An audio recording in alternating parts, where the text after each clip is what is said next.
Caso malnutrição no município Ermerá, nebe antes neho porcento hatnolo, agora reduz 1% tolnolo resin lima.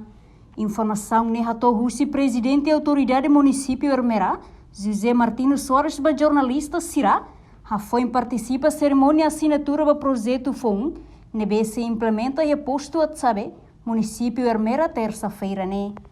Ni afirma, município Ermerá ia caso malnutrição nebe as, ho porcento hatnolo resin, mas beda daun netum 1% tolnolo resin lima, liu husi hadia maneira onsa, prepara ihan nebe nutritivo, ho di consumo. Kita consegue reduzir, parece que o lucro que tinha ao cair dados de o lucro 40 e tal por cento, 43, 43, 44%. Agora reduz por volta de 35%.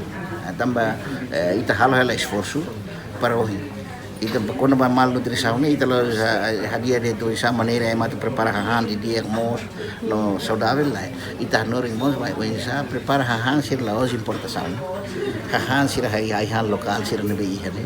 Para sir be utiliza han local sir que nutritivo liu fali la ia be seda content chemical content buat sir la dung barak agora ita importação kan ita tene ayam potong sir ne buat ikan potong ikan saya ikan mas potong itu buat sir ne potong-potong sir ne maine buat sir ne masona ho saya konservador ka saya para tu halo buat ne bedura templeo ne be ladung nutrisi ne mungkin. Reportagem Fifanya de Carvalho Imaculada Tefa Televisão Timor Post.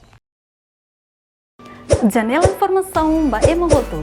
Atau tem informação atual dia Clio, kita haluha, haneham botão subscribe, like, halo comentário, no fahe tutang ba media sosial hotu.